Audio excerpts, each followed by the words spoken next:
And now,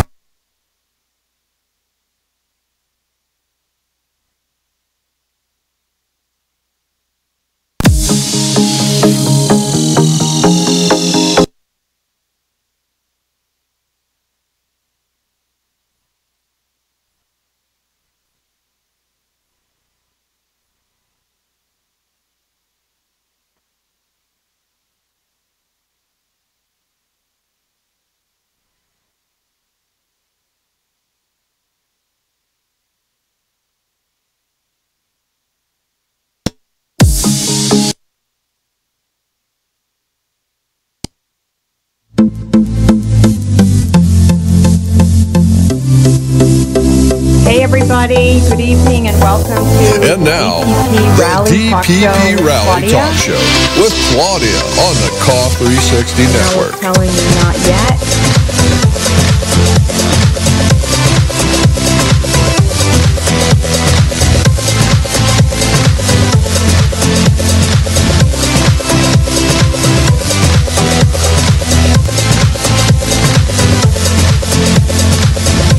And here's your host, Claudia Merandi.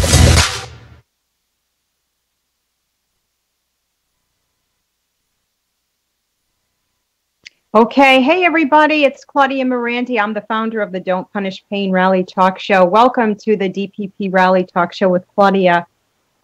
Big week this week. So what happened this week, this past week? NBC Nightly News covered the pain patient's plight, which was huge. I mean, huge. It blew up ratings. We have celebrities tweeting, and people know the reality. Pain patients, 60 million, have been left to suffer. With us tonight, we have Greg Amore. Greg is my representative, and he sponsored Claudia's bill, HR 5434. So we're going to take him right in the show. Greg, welcome. So glad to have you on with us. How are you? Thanks, Claudia. I'm great. How are you? Good. So, Greg, we're going to get Good. right to it because I would imagine, people have been waiting to hear a representative because people never get to talk with their representative. So what I did a few years ago, I went on social media and I took you with me on my journey as a pain patient. You've known me as a sick person. You've known me as a healthy person.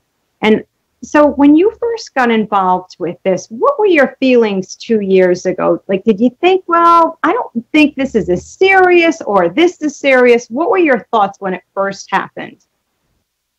Well, as a legislator during the era of what has been dubbed the opioid crisis, although that's not necessarily accurate, I've been, deeply involved in the debates that are going on the local level in regard to how to stem the tide of the terrible scourge that has happened and the deaths. And as a high school teacher, I've had a number of students or former students who have passed.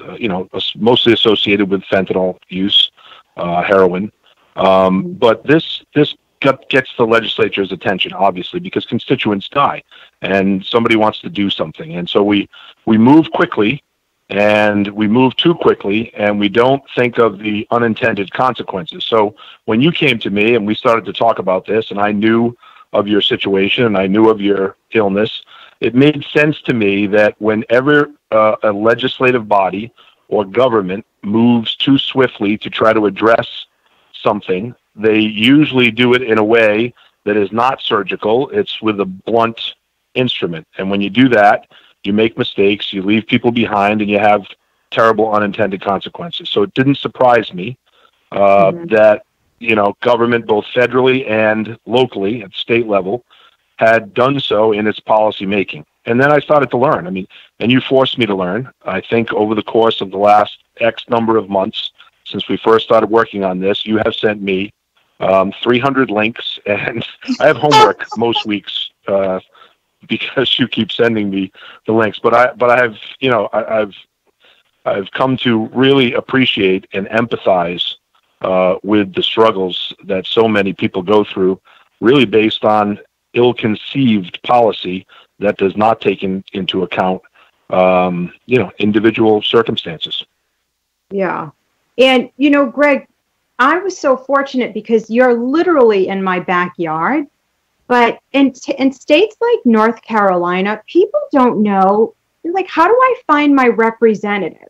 What's the easiest way for people to speak? So we're in a state of 1 million. So let's face it, we probably know half of the state. But in these large states, what's the best way for people to find their representative to get this process going for them? So depending on the state, the number of people that representatives actually represent is probably pretty consistent across the country. So we're densely populated, and because we are, like you said, your representative can be in your backyard. In the lesser densely populated states, obviously that's going to be spread out by many more miles, but the number of people that are represented is probably pretty consistent. So look, in a seat like mine, where I represent about 11,000 people, and about 4,000 people vote in any given election, if I don't respond to someone who's reaching out to me on an issue, and I don't do my due diligence and get back to them, then I can easily lose a re-election bid. That doesn't change across the country. So every representative state senator has an email and a phone number that is on the state website, and unlike the federal level, you should have a responsive legislator when you reach out, specifically asking them to contact you or to return your email on a subject. Now, in full-time legislatures, there are secretaries who take care of that. In my case, and I think this should be the case for everybody, I answer my own emails and I answer my own phone calls so that I'm not letting anybody slip through the cracks. But, you should be able to contact a state representative or state senator through the email and phone call and get a response, because, again, it should be more narrowed down to about a 10,000, 15,000 constituency. Okay. And you hound them. If they're not responding, you continually hound them. You write letters after letters, emails after emails. When you have an opportunity to write a letter to the editor in a local paper, you do so. Yeah, get them on social media, whatever you have to do. Yeah, I think, the members of the Don't Punish Pain Rally organization, we have hounding, begging down to a science. Let's talk about HR 5434. There was a lot of confusion. We don't call it that, though, Claudia. We call it Claudia's Law, right? Yeah, we don't call it the number. Okay, Right. we gotta be careful with that, because I got some hate about that. People like, why is the bill named after her? I was like, well, what the hell do you want me to name the bill after? My mom? So yeah, bills are numbered, so you got to give them some personality, or else they're just one of thousands of bills. So absolutely. I like the fact that it's Claudia's bill. Well, I think it's look, a bill is a bill, and you're one of the first representatives. There's maybe 3 other across the country that have decided to take on this task. And I'm like, what the hell is going on? Only 4 people are acknowledging this. So I gave you a draft for the bill, and we sat down in December, and I said, Greg, this attorney drafted this bill. And then you took that draft and you did what with it? So we just took it into Legislative Council, which is the wing of the state legislature that tries to take conceptual ideas and drafts and weave them into existing Rhode Island law. And so what we had to do was we had to find the spot in the Rhode Island general laws where this would be most applicable, and then take this language, change some of the existing language, but in this case, mostly add language so that we could be very clear as to what our intent was. And as you know, we started on this with a resolution, right? So a year ago, longer than a year ago, we had a resolution drafted that passed the House of Representatives that in many ways is the same thing as this bill, only it does not have the power of statute. It does not have the power of law. So the resolution was, hey, the House of Representatives in Rhode Island is acknowledging that there's a problem. We're sending notice to insurance companies, hospitals, physicians, that we know there's a problem and that you should treat these patients with respect and dignity and treat their pain. So the difference between the resolution and what we've proposed here, which is a bill, is that this would put this into direct statute in Rhode Island. It's a law, and a law is only good. It would be a law. Right. You know. Well, here's the thing. So this is right. Laws have to be enforced, right? In this case, what this bill would do, what this law, if it becomes a law, would provide is some backstops for these physicians, right? Because this says, at least in Rhode Island, you're not going to be prosecuted if you do what this law allows you to do. You're not going to be harassed if you do what this law allows you to do on the state level. And that's the key here. It's not so much that this has to be enforced. It's that a physician can pull this out of their back pocket and say, look, I'm protected under this statute. Yeah.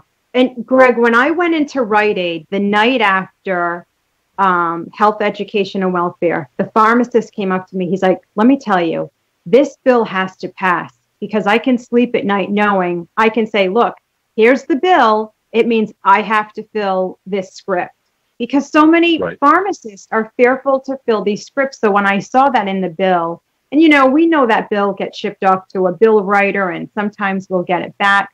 But it's being held for study. What does that mean? Does that mean that Dr. McDonald is adamant they don't want this bill to go through? Or what does this mean, held for study? So in Rhode Island, held for further study, it means just that. It's held. So we never pass any legislation on first hearing. So that's the first hearing of this bill was the night that you testified in health, education, and welfare. And no bill is ever passed in first hearing because you want to give it some time so you can look at it, so you can find out whether or not the language is accurate. You want to hear from other stakeholders because not everybody can come to the State House and testify at 5:30 on a weeknight. And so you wait and you give it some time so that emails can come in, so that all stakeholders can have their say. You analyze it. You talk to some attorneys. You talk to some people in the medical field. You talk to more people. Or in my case, I get continuous emails from people who are suffering from chronic pain. And then after it sits for a little while, now my job and the job of the advocates is to push this to get a second hearing. Now, the second hearing would be a hearing for consideration. And consideration is the committee will decide, yes or no, whether it goes to the House floor for a vote. And my job right now, where we are here, is to push and push and push and try to get the committee to take this bill up so that we can push it to the floor. So that's the next part of the process. But every bill in Rhode Island gets held for further study. Even the hundreds of bills that pass get held for further study. The budget gets held for further study, and we know that passes every year. It's just so that you can have some time to really look at and analyze the bill to make sure we're not doing something like we've done in too many cases that hasn't been fully vetted. Yeah. Now, you know what I was confused? Are you on the Health, Education, Welfare Committee? I am. Oh, see, I didn't know that. I'm on the Finance Committee, and I chair the Education Finance Committee. And then I'm also on the Health, Education, and Welfare Committee, and I chair the Small Business Committee as well. I'm busy.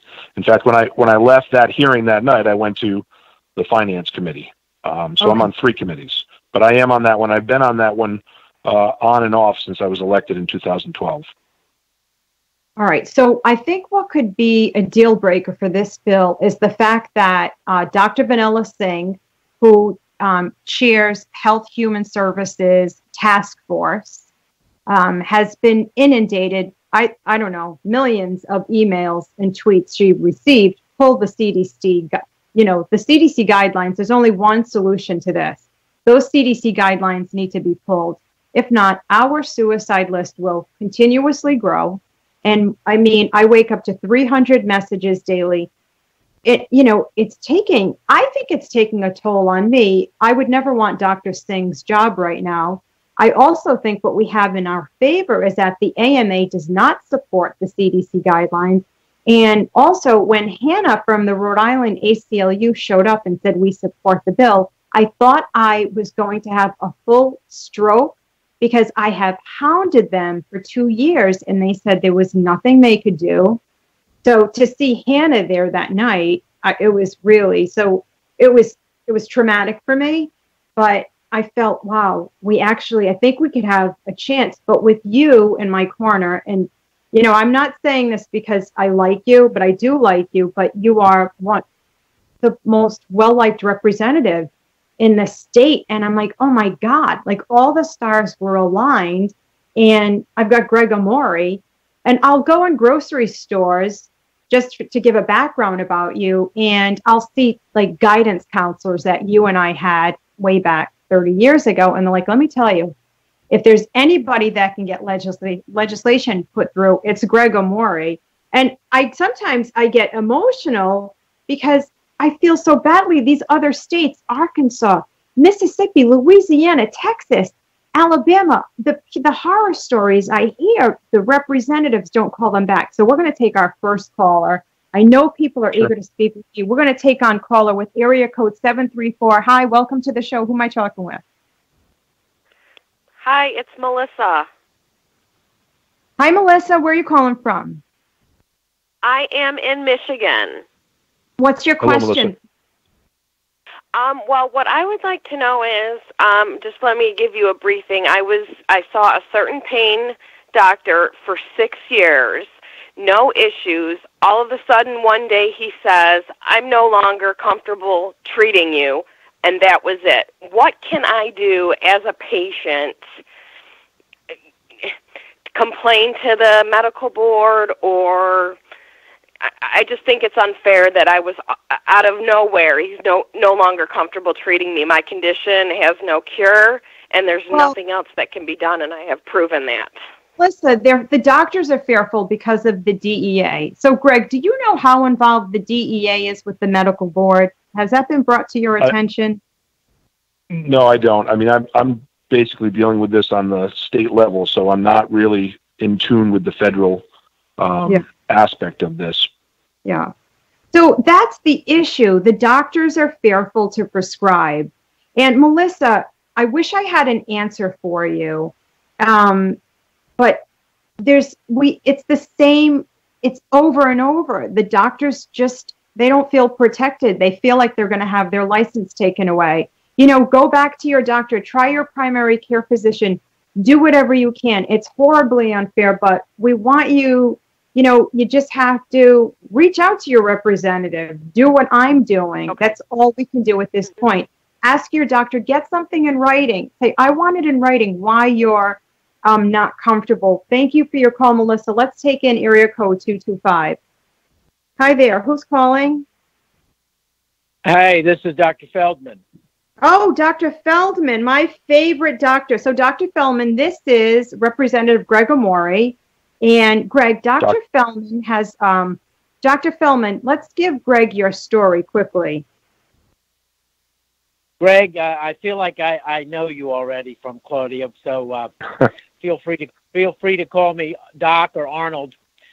Sure. I'm a Philadelphia-born Jewish doctor trained in Boston at the Brigham and Women's Hospital.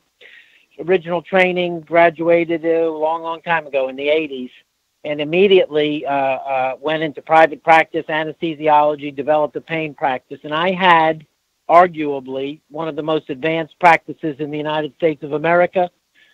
Wound up in Louisiana, lived in Mississippi, Alabama, Louisiana, and those are interesting places. They're a lot different than Rhode Island. But sure, I have been doing pain treatment before most people knew what pain treatment was. And in my 34 years of practice and treating, I'm going to guess 100,000 patients. I've not ever had one patient overdose from opiates. Sure. Okay. Now I'm not an opiate advocate. I'm an advocate of treating pain by whatever means is necessary. And I have still skills of medication management. I have skills of surgery. I have diagnostic skills. But let me tell you what's going on, just so you know.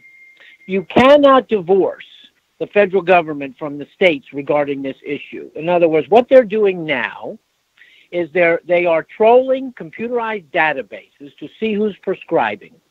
Right. With the understanding that those databases were formed to help physicians, not for prosecutorial tools, but they've sort of prostituted these databases, and so what they're doing is they're looking at who's prescribing and they're going after those doctors. And what happens is this, is that if you remember, the opiates have been around for thousands of years. They've been used successfully for all this time, and they are on the World Health Organization list of essential medicines. And so basically what happens is this. Let's say that I'm living in Providence, Rhode Island, and I have a successful pain practice. When I say successful, means I see patients, I treat them, I have a good success rate and a low complication rate. And I'm not treating drug addicts. Let's just take that off the table. Nobody wants to treat drug addicts. We want to treat them for drug addiction, but we don't want to treat drug addicts and pain patients in the same vicinity. So when my practice grows, my prescribing grows naturally because the family doctors have given up on prescribing. So you only have a few doctors that are willing to prescribe. Next thing you know, the DEA goes to the Justice Department and they start investigating, and they use whatever means is necessary. And let me bring up the former Senator Ted Stevens from Alaska. Yep. I don't know if you remember Ted Stevens. They went after this guy, made up a story. They hid evidence, and it cost him the election. Then he died in a plane crash. So basically what happens is when the Justice Department goes after a doctor and their local counterpart are the state medical boards. State medical boards you would think would be doctor friendly, but they are not. It's like getting an audit from the IRS, and the IRS says, we're here to help you. No, they're not here to help anybody but themselves. So when a doctor gets targeted, they have two things that can happen to them. Number one, they can lose their medical licenses, in which case they're out of the game. Number two, they can be prosecuted by the government, and now there are doctors, and some of them that I know, that are in federal prison for life for just ridiculous circumstances. So basically what happens is this, is that the fear of God is put in every doctor in your state, and regardless of the law, the doctors say, I don't need to do this. I have other skills that I can make a living, whether that be treating diabetes or hypertension or doing surgery. And so the pain patients, which number in the millions, are basically left on their own, as you just heard from this poor lady that lost her doctor. So what I think the legislature should do is, number one, come out with a consensus statement. We want people that are deserving of pain treatment to be treated in our state. That alone costs nothing, but it makes a very powerful statement. Sure, and that's actually what the Rhode Island legislature did that long in the last year when Claudia had our resolution done. So we're actually on record doing that exact thing. The issue here, Doctor, is and everything you said is right on, and it makes perfect sense to me. When I was first elected, I pushed a bill through, which was a bill that provided oral chemotherapy parity. And I was told by everyone, including the insurance industry, we'd never get that through. But on the other side, I was told if more states could push a law that allowed oral chemotherapy parity insurance coverage, then the federal laws would follow suit. And that's exactly what happened. We got to about 38 states, and the federal laws started to follow suit. Now, I know that many of these patients don't have time, and certainly many of these doctors who have faced the kind of scrutiny and loss of profession that you're talking about here don't have time. But if we can do a model like this, and it goes through the states, and you have the language that we have in this bill, which basically says that the CDC guideline for prescription opioids can be ignored when it comes to these particular cases. If that starts to move and you get 10, 12, 15, 18, 25 states, the federal government is going to have to respond. Yeah. Well, listen, I want to thank you so much for your interest in this topic. I know there's other people that want to call in, but if you need me as a resource, please feel free to contact me, and I'll do whatever I can to assist. Much appreciated. I'm going to ask you, Dr. Feldman, how many patients of yours overdosed? I never had one. You never had an overdose. We don't even know how the DEA... So usually what happens when the DEA comes in, it's usually competition that calls the DEA on other doctors, and patients don't realize this. It's a competition factor. And well, it's that for sure, and that's what happened to me. And, my licensure suspension was totally ridiculous, but Greg, I lost my home, my car, a very, very high-tech clinic. And then when it's all said and done, my licensure suspension is over, and they wrote me a letter saying, well, pay us $500,000 and we'll give it back to you. Right. Yeah. So this is a money grab, and that's a whole nother topic here. Remember, the feds, they seize assets in these kinds of actions, and so there's an onus for the doctor to, number one, settle with them, meaning plea bargain. Number two, if they plea bargain and they survive, they will never write another prescription. If their mother had cancer, they wouldn't write a prescription, and that is the shockwave that your 11,000 constituents are going to have to deal with. Right, and are dealing with. I appreciate it. And thanks for the offer of help. All right, my friend. Thank you. Yeah. Take care. A lot of Dr. Feldman's patients, they were just left. They were left to die. They were left to suffer. Nobody's treating in Mississippi. And Dr. Feldman's wife struggles with chronic pain. He has to drive 600 miles, Greg, to get his wife's script filled. And this isn't a huge dose of pain. I mean, when we use the term genocide, some people when we first started Reverend Doc Myers started to use that term. People think you can't use that term. But when you create a set of guidelines and you delete 60 million people from the dialogue, how can you not? You're deliberately suffering, whatever, 60 million or more people. And more doctors are speaking out about it. Rhode Island, it's been tough to get doctors on the record. They call me and I'm not gonna testify. But the night that I spoke before Health, Education, Welfare, the good thing about it, Dr. Otis Warren was there. And I've had some interactions with him over the years at Merriam. And he said, that was powerful testimony, Claudia. And I said, you know what, Dr. Warren, just go to a place of maybe before you go to a place of no when you're treating a patient, because your wife had cancer, breast cancer. I think Lee's almost 5 years. Right. Is she 5 years yet? Did she hit that point? And you were able to get this law passed, Greg. And so other states piggyback off of these laws. But that's how we got into this mess, because, when I see the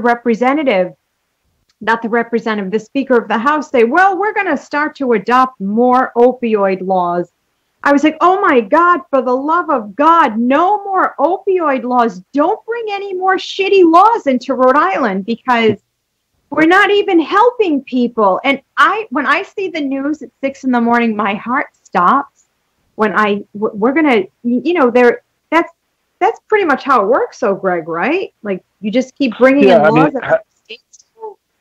A lot of people use model legislation from other states, and obviously we want that to happen in this case with Claudia's bill. But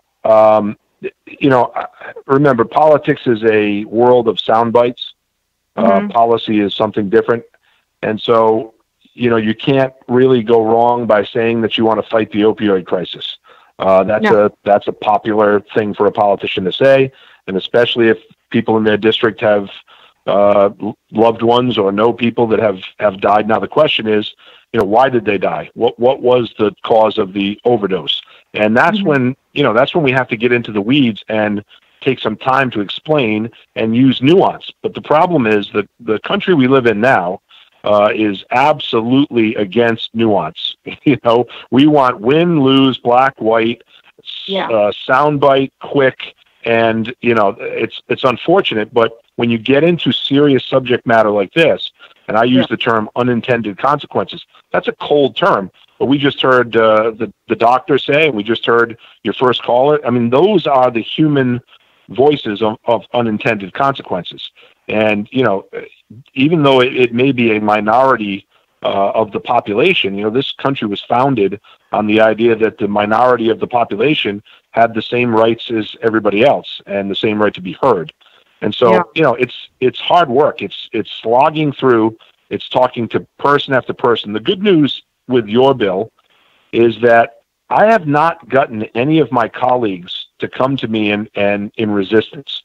None of my colleagues have come to me, of the 74 colleagues I have, and said, I'm totally in disagreement with this bill because of X, Y, and Z. That has not happened. In fact, I've had colleagues come to me who are getting emails from their constituents to support this bill. Now, with all that said, we still have a long way to go. We still have to get we have to get people on board to make sure that this crosses the finish line. It's very rare for any bill to cross the finish line in its first iteration. All right. Hey, do we have another caller, Janelle? I think we've got someone in queue. We'll take that next caller. Hi. You're on. Did we lose him? I think we lost that caller. Let's see. Are they still there, Janelle, or did we leave? Caller with an area code 313. Are you still there? Yes, this is Joy. Hi, Joy. How are you? Hello. Hi. I'm great. How are you? Good. This is Joy from Detroit. Hi, Joy. Hi. I believe I'm on the call for CDC the bill to introduce CDC and help for those that are chronic pain use of opioids. Yes, honey. Oh my God! This is like an answer to my prayer and those of us that are in the same predicament as me. You just don't know how grateful I am that someone is finally speaking up for us that really just need this to live a normal life and get out of the house, get out of the bed, work a job, pay taxes, and live normal. And I had to have a hysterectomy in 2004. I was diagnosed with cervical cancer and had to have a hysterectomy. And little did I know that one day I would be almost bedridden because of adhesions. And adhesions, there's no cure. There's nothing that can be done with them. And the removal of them brings them back again. And I am going from doctor to doctor. They look at me like I'm on the drugs. I'm trying to get some drugs. And all I want is to not be in pain 24/7. So Joy, I just thank you guys so much. Oh, honey, anytime. Well, Are you a member of the Don't Punish Pain Rally organization? Because we protest. Of course. Yes, I'm going to Atlanta. I've already contacted someone in Atlanta. Yes, I am so looking forward to it. Anything that you all need me to do, and my understanding is that why heroin addicts, they chose to pick up, well, some of them didn't, but there's those that chose to, participate in illegal drugs such as heroin and things, and they can walk into a clinic every day to get help with their issue. And here I am. I didn't ask for cervical cancer. I didn't ask for adhesions, and I get no help whatsoever. And I'm a law-abiding citizen, and all I need is some medication to get me out of bed so I can work and live. I had to leave truck driving school. I can't go anywhere because I have to stay close for medication. I saw your story on Facebook. I'm so sorry for your troubles, Joy, and I promise you, we're not going to stop fighting until we find a resolution. I will be in Atlanta June 21st. I'm just flying in for the day. I wish Rep. Amore could be with us, but he's a history teacher as well as our representative. But we're going to find you, a Representative Greg Amore, in your neck of the woods. Thanks so much for calling in, Joy. You keep fighting. Remember, Thank you so much. We find strength in one another. We've got caller with an area code 423. Are you there? Hi, yes. Caller. Hi. This is Hi there. Kathy, Claudia. Hi there. Hi, Greg. Thank you for joining us. How are you, Kathy? My pleasure.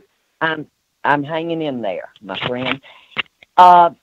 Greg, please give us some suggestions for those of us that are new into this group but are long-term chronic pain patients that are now being affected horribly by this law, on how to initially approach our representative for the first time and catch his attention. Well, I mean, I think what caught my attention is the overwhelming stories that not only Claudia's personal story, but the stories that she started to share with me. And every state is the same. There are people with those stories in every state. My advice would be, if you can attach one of these video stories to an email that have been now in every state, it seems like, and we had the NBC Nightly News story, and then go to the Rhode Island General Assembly website, pull up our bill, the copy of our bill under my name, and say, look, this is model legislation that really can get the ball moving in the right direction. I think legislators need some guidance. They all have their own agendas. They get elected on certain agendas, but when a constituent brings them a concern that is more than just a singular concern, then they're usually responsive, and they're usually much more responsive if you're giving them a solution as well. So here's my problem. Here's a piece of model legislation that's making its way through the Rhode Island legislature, and here I'm gonna draw your attention to these specific stories, including mine, that will allow you to see why this legislation is so important. Yeah, and that's what's happened with me on multiple occasions, not just this one. Thank you very much. That's excellent. And I know you've helped many of us with that information. My pleasure. I think Greg's name has been tweeted about 10,000 times. It's been Greg. I remember the day on Facebook I said, share your story with me. I thought I would get like maybe 200, and there were thousands. And there's thousands every day. And I remember when I sat down with you with the resolution, I said, Greg, do you get it? And you said, I'll never, I'm going through menopause, but there's certain things I remember. And you said to me, I get it. And I said, no, Greg, do you really get it? And you did. And I think that's the first step with your representative. Now, correct me if I'm wrong. We hear so much about the opioid crisis, but I think people are getting tired of hearing about the opioid crisis and now safe injection sites and, these beautiful facilities, because I think the millions of people with pain outweigh the number of people that struggle with addiction. I mean, I don't think we're wrong. I don't know why are these overdoses happening? We know one thing for sure. People are not overdosing on pain medication alone. It's actually incredibly difficult, even in Rhode Island, to find people that overdose on pain medication alone that was prescribed to them. We've got another caller in queue. Let's take that caller on with an area code 918. You're on DPP Rally with Claudia. How are you? Hi, Claudia. I'm Christy Aller, and I am part of the Oklahoma chapter of Don't Punish Pain. You guys are doing remarkable. Hi. Well, we're doing some great things in Oklahoma, thanks to Tamara Stewart and Carrie. Yep. Sorry, you're breaking up. It's a horrible phone. I can hear you. Can you hear me? Yeah, yep. My question has to do with Trump. How do we get through to Trump? Because I feel like it doesn't matter what policies our states adopt and what we pass. If Trump continues to reduce the opiate supply, it doesn't matter what we do because there won't be any medication at any pharmacy. See, I don't think, Greg, I'm not sure if you know this, but the FDA and Trump is insisting on reducing the amount of opioids, pain medication that's made an additional, I think, another 15% or 20% by 2020.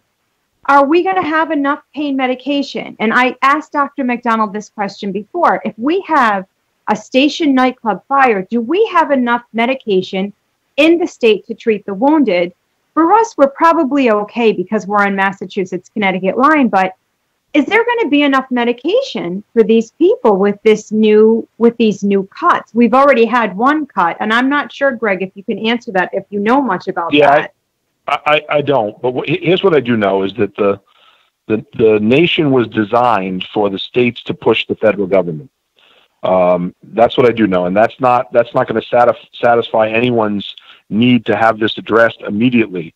But when the states are in a majority, the federal government usually moves. And remember, we elect people electorally, not by popular vote. And politicians are moved by movements. If we see state after state addressing this, then the federal government, and it starts in the Congress, the federal House and Senate, starts to pressure the administration. And here's the thing, again, it's a soundbite society, and President Trump may say we have to reduce this in order to reduce the number of deaths associated with opioids, but the policymakers that are not politicians are the ones who should be responsible to say, look, this is irresponsible. And that pressure has to come from oversight. And that oversight is supposed to come from the House and Senate of the United States. But one way to get the House and Senate of the United States to do their oversight duty is for the states to push them. And that's why you start at the grassroots level and move. And I know that's unbelievably frustrating for people to hear because it's a slow process. Yeah. Because Sheldon Whitehouse office, they said that to me so many times, Claudia, get legislation, and then that's how it works. Oklahoma is doing incredible things. This is a big week for Oklahoma. We wish you the best of luck. We're going to be watching. We're going to be posting. We're going to take the next call. I think we've got area code. Do we have 321 in queue or 614? Hi, you're on DPP Rally with Claudia. How are you? Good. How are you? Good. So I live in Florida. Okay. And I am 32. My primary care doctor was managing me for chronic pain. And he decided after the first of the year, because of all these new laws, kick me to the street. So I had no medication, no nothing. So I got a referral to pain management. I went there a week ago, cut my medication down. I can't even function. I am a mom, and I cannot even function. This doctor tells me to my face, it took everything in me to bite my tongue. He told me, I don't know what breakthrough pain is. No. I have been suffering for over 10 years. And how dare a doctor tell me I don't know what breakthrough pain is? So he cut me down on medication. He told me that I need to get off my alazapram, and that if I don't, that I am not. He will not treat me anymore as a patient, and I am struggling to cope. And I did everything he asked. I did everything. He said, go see a psychiatrist. So I went to go see a psychiatrist. My psychiatrist said, the pain is not all in my head. But this pain management doctor treats me like I'm an addict. I never have overdosed. I take my contract very serious. I've never, ever, ever failed the talk screen. Ever. And then when I go to a pharmacy, I have to show my driver's license so the DEA can monitor me. So they give you a choice. You can either take your clonazepam or your 2 Vicodin a day. And you think, oh my God, for people with chronic pain, anxiety comes along with chronic pain. But because of these black box warnings, Greg, you've got to pick one. So what's more important to you, your sanity or your getting out of pain and going to work? And I don't know if our bill even addresses that. We should probably, I don't know. Greg, did you know that was a big part of this issue? You've got to pick. You could pick a benzodiazepine. Right, and it's hard to legislate specifics, right? Yeah. So what we tried to do with this bill is to try to broadly encapsulate most of what we know is happening, and to the caller, there's no way to express how sad this is to hear. But what we're hearing since we've been on at 6 o'clock is that all over the country it's the same issue. This is not a narrow issue. This is a very broad issue that has no borders.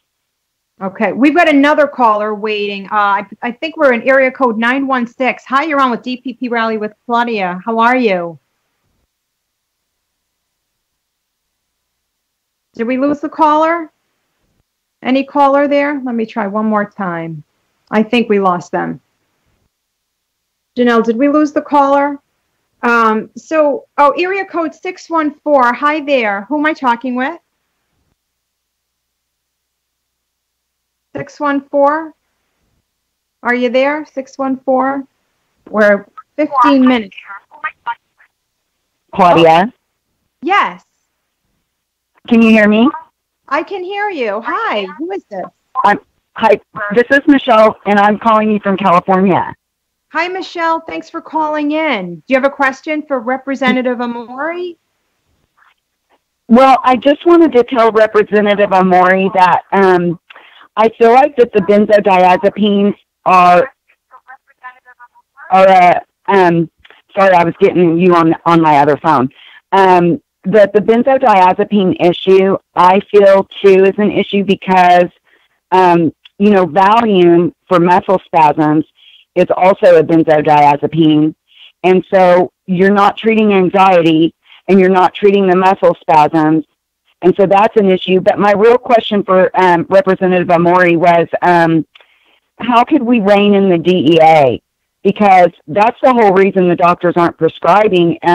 They know that the CDC guidelines are just guidelines, but they aren't treating, like my husband's doctor, force tapered him after 10 years of successful treatment, but force tapered him and told him the only reason he force tapered him was due to the CDC guidelines and his fear of the DEA. So how do we rein them in?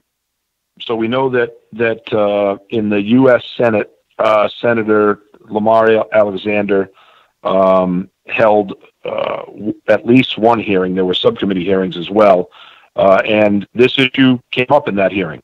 The only way to rein in the DEA and rein in the Justice Department is, again, through congressional oversight. They have the power to oversee. I mean, we're seeing this play out, but we only see it play out in regard to the Mueller report, right?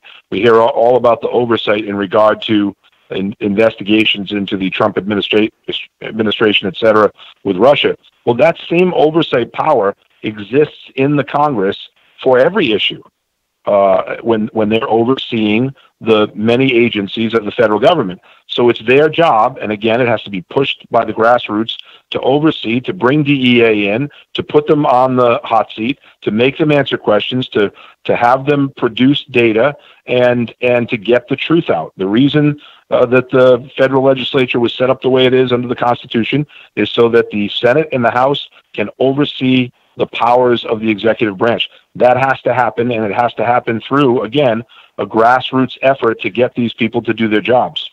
All right. We're going to take that next caller. I think area code 517. Hi, you're on DPP Rally with Claudia. Who am I speaking with? Hi. Hello. Hi, thanks for calling in.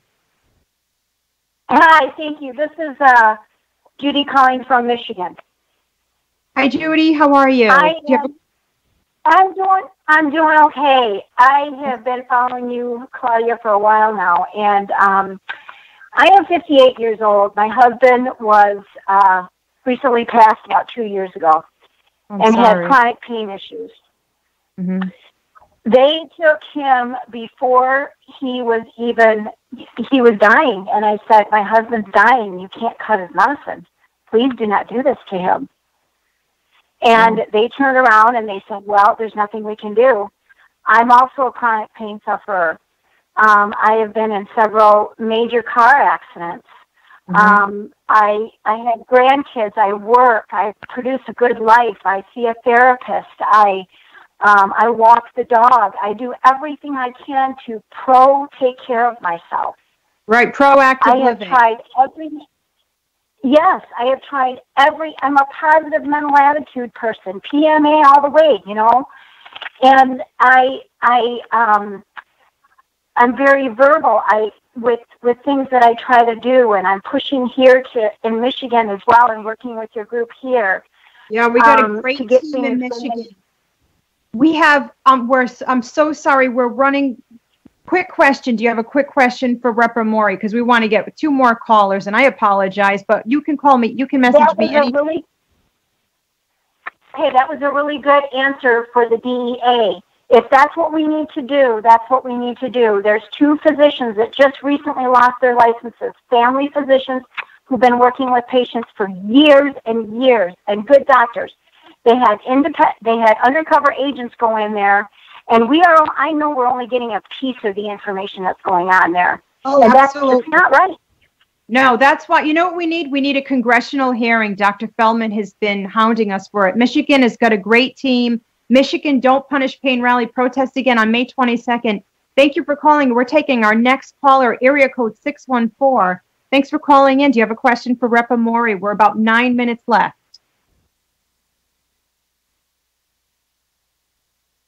Hi there, area code 614. Are you there? I think we lost them. So, Greg, you know, this is going to sound like a silly question. I worked for Sheldon Whitehouse when I was a court reporter. Do you ever have a chance to talk with him or Jim Langevin or David Cicilline or Jack Reed? Sure. And I talked to them about a whole host of issues. You know, when there's a school shooting, we talk about funding for resource officers and try to get some of the federal funding to come our way. When I was working on the chemotherapy bill, I talked to both senators and Representative Cicilline and talked about, you know, what the efforts were on the federal level. So yeah, we do have these conversations, and I've actually had this conversation with Congressman Cicilline. I have not talked to Senators Reed or Whitehouse, but when I see them, I will. This will certainly be on my agenda. And again, every legislator has their priority list.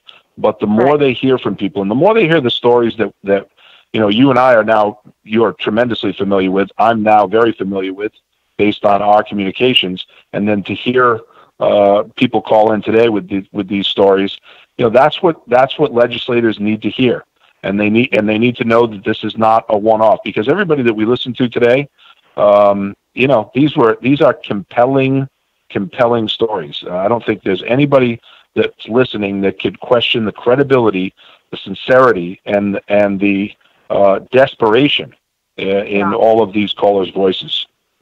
Okay, we've got area code 541.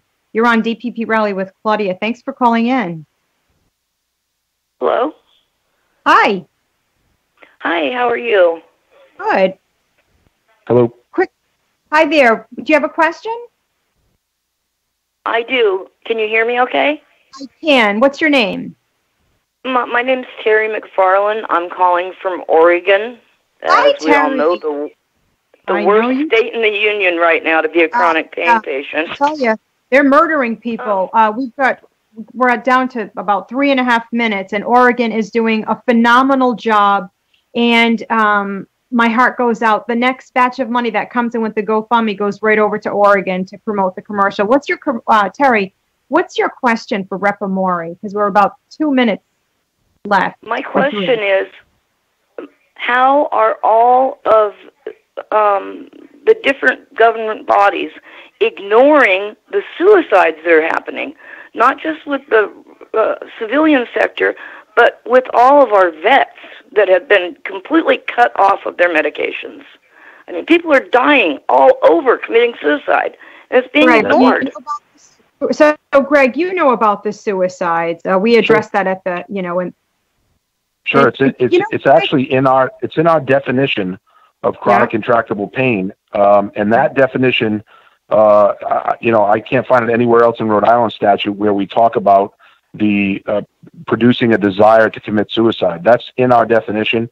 We wanted that in that definition for a reason, to draw attention to this. And I don't know. I mean, I wish I could answer that question. I don't know how anybody can ignore the suicides associated with chronic pain. And you know, we say we give great lip service to protecting and caring for our veterans. This is another example of the fact that what we say and what we do are sometimes not connected at all. Oregon, you're going to keep fighting. You protest on May 22nd. Good luck with that. HERC committee hearing next is caller. We've got 614 area code. We've got 2 minutes left. Hi, Claudia. My question, I'm in Ohio. My question is, why are pain meds being reduced, but insurance companies and doctors are not forced to find alternatives in place of reducing pain medications? Well, in a perfect world, we want to fast track a non-addictive opioid. And sometimes I catch hate for that. But Greg, they're going to reduce the medication. Is it what you would think it would be a doctor's responsibility to find another medication to treat a person, right? Yeah. So I watched that whole hearing that Senator Alexander conducted. And this was a piece of that hearing, a significant piece of that hearing, talking about research and development and a fast track to find alternative ways to treat pain. So the conversation actually has made it up to the majority level of the Senate Health Committee, and that's important. So I would encourage people to watch that hearing if they can find it. I found it through C-SPAN online, but I would encourage people, because a lot of the questions we've been hearing and a lot of the issues that we've been trying to answer questions on are addressed in that hearing. And then there were subcommittee hearings aside from that I can't access, but I know followed up on that hearing. Well, Greg, I can't thank you enough for, I don't think you realize, and I don't want to get emotional because I'm only allowed to cry 3 times a year. And I cried once this week, but you've given so many people hope, and I can't thank you enough for it. You've been with me since day one, and some people would say this is a pipe dream. I was like, no, you don't know me. I'm like a dog with a bone. We've got one last call, area code 608. Quick. Who's calling? I'm like a dog with a bone. Hello. Are you about done? Are you taking any more questions? Oh, you got to lower your mute. Just if you could turn down the volume in the back and take your question. Okay. Hi. What's your name? My name is Karen from Wisconsin. I was calling to learn more. Claudia had said earlier in the week on Facebook that the CDC is connected somehow with this Suboxone drug, and that there's a lot of money to be made in that, and how it relates to tapering of the opiates, and I'd like to know more about that. I don't know if Greg has, so Greg, the addictions facilities, they work with the drug Suboxone, which is a wonderful drug. I do. But not for pain, shouldn't be given for pain, although Dr. McDonald and we've had some battles about that. Do you think the CDC has involvement with Suboxone? I mean, I know the Sackler family, everybody. We know that, right. We know they're not supposed to, right? We know that the CDC is supposed to be a regulatory agency that protects American citizens and works to regulate so that people are protected in a whole host of ways. So we know they're not supposed to. Look, I'm not gonna say that money doesn't have an impact on this issue, because it does, right? Between the pharmaceutical manufacturers, the insurance companies, there are people vested in this for sure. But I'd like to think that with good policy and with good education, and I think one of the great things you've done, Claudia, is you've been able to educate people, that we can start to turn the tide. And again, I know it's frustrating to hear a legislator say that it's going to take time, but it's going to take time. And I know some people don't have time, and it breaks my heart. But that's the process. Oh, well, Greg, so what's the next step for Claudia's bill? We hope it's being... So, I keep pushing. That is what I do. I try to get a vote out of the committee. I tell them that I'm going to be like you, a dog with a bone, and not give up. I try to convince my colleagues it's the right thing to do. We try to get it on the floor. I think if it makes it to the floor, it passes after some robust debate.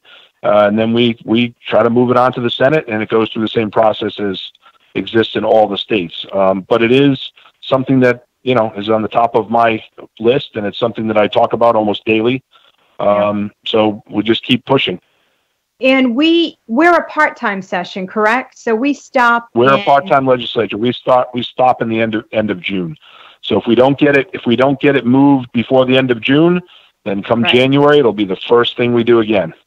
Okay, so that's what we're going to have to do. So Greg, Amore, on behalf of the Don't Punish Pain Rally organization, listeners, please don't give up.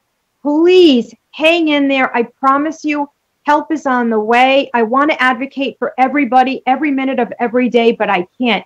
I promise you one thing. Every message you send me, you always get a reply from me.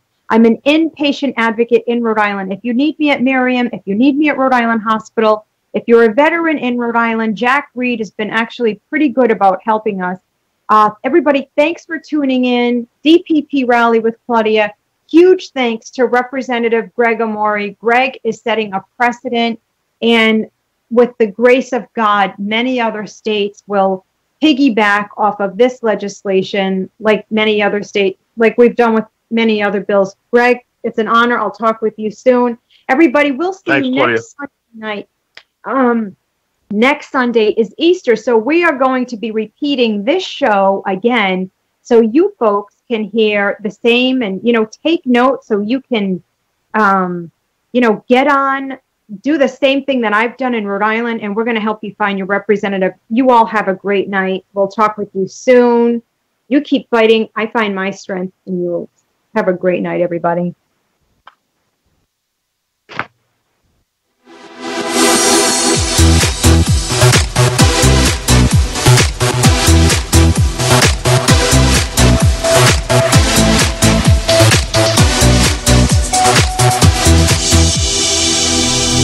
Thanks for joining us for the DPP Rally Talk Show. Subscribe to our channel at DPP Rally Talk Show with Claudia on YouTube. Copyright 2019. All rights reserved.